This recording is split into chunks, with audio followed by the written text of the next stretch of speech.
प्रभु, प्रभु,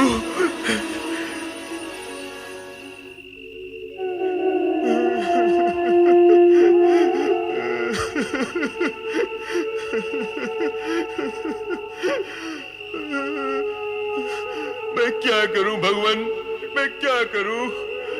निर्दोष जीवों की हत्या करना मुझे अच्छा नहीं लगता, परंतु अपने परिवार का भरण पोषण करने के लिए मुझे ये पाप भी करना पड़ता है।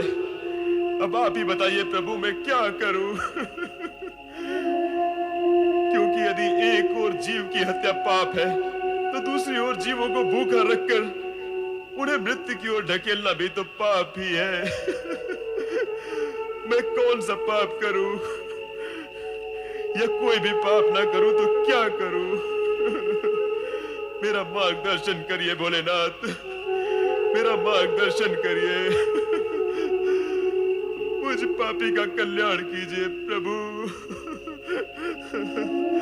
वो भील आंसू बहा बहा कर आपको पुकार रहा है, आपकी सहायता मांग रहा है। उसकी व्यथा का अंत कीजिए महादेव, उसका मार्गदर्शन कीजिए। देवी सती, तुम्हारा इस विषय में क्या विचार है? अपने कर्म को विसार कर, अपने परिवारजनों को कष्ट में डालकर, क्या वो भील ठीक कर रहा है? वो स्वयं कुछ नहीं कर रहा है स्वामी। उसके स्पर्श से अनजाने में जो बेलपत्र आपके लिंग पर गिरे हैं, इसी कारण उसका हृदय परिवर्तित हो गया है। वो क्रूर से दयालु बन गया है। वो विवश कहीं का नहीं रहा। देवर्षि उचित कह रहे हैं प्रभु, अब आप ही उसका मार्गदर्शन करें और उसे धर्म की राह पर लगाएं।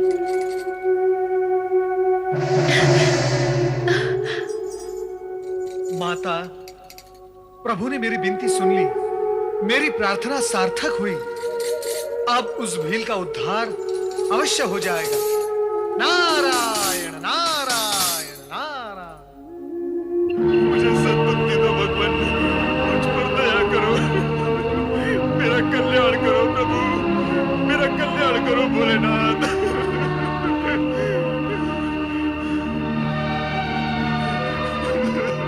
हम अपने वचन के अनुसार यहाँ आ पहुंचे हैं।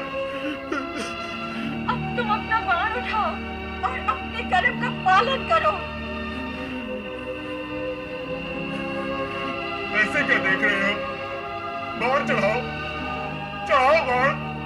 विलंब मत करो, तुम्हारे बच्चे और पत्नी भूख से बिलख रहे होंगे। भूख से भी बढ़कर तुम्हारे घर ना लौटने के कारण आशंकित भी होंगे। तुम अपना काम समाप्त करो और जल्द ही घर लौट जाओ। नहीं नहीं, मैं तुम्हें नहीं मारूंगा। मुझे अपने परिवार का भूखा मरना स्वीकार है, किंतु तुम निर्दोषों की हत्या करना नहीं। कदापि नहीं, कदापि नहीं।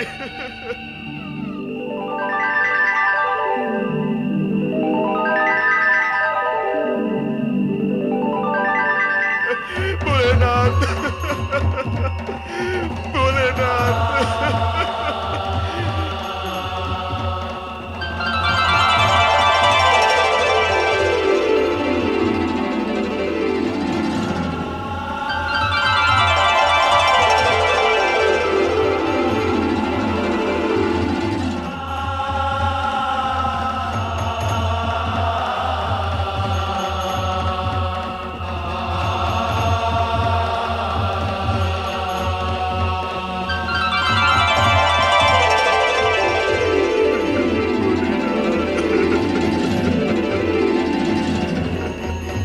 उठो वत्स।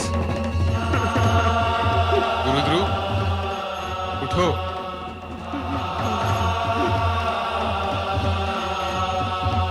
आओ वत्स। प्रभु, प्रभु, प्रभु, प्रभु, प्रभु। मुझे धर्मी को आपने साक्षात दर्शन दिए हैं।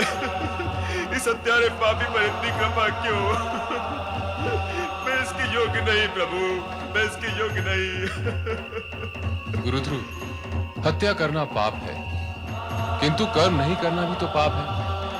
और तुम्हारा तो कर्म ही ऐसा है जो तुम्हें न चाहते हुए भी पाप का भागी बना देता है। किंतु आज से तुम्हें ऐसा काम नहीं करना पड़ेगा जो तुम्हें पाप और आत्मग्लानि के बोझ तले दबाता जा रहा है।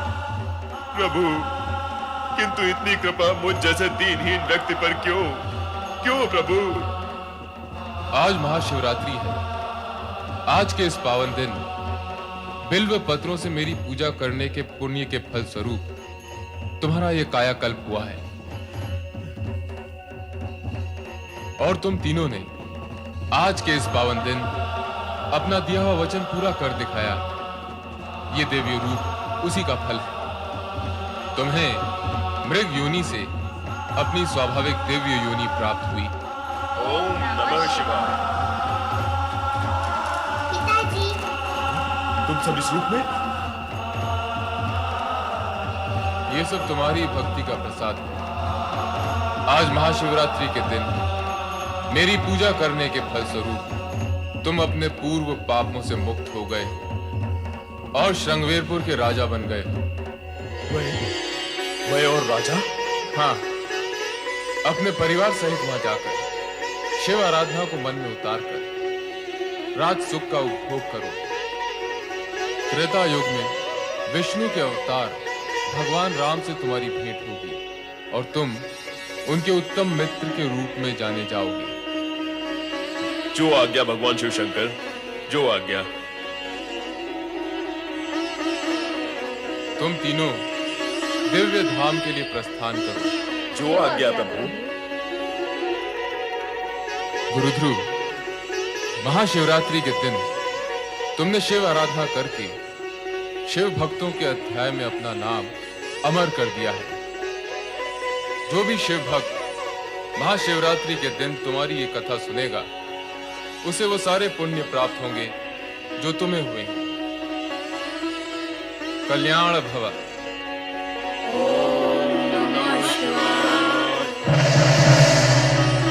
शिव कृपा से इस प्रकार गुरुद्रोह, उनकी पत्नी और दोनों बालकों ने श्रृंगवेरपुर राज्य की ओर प्रस्थान किया। ओम नमः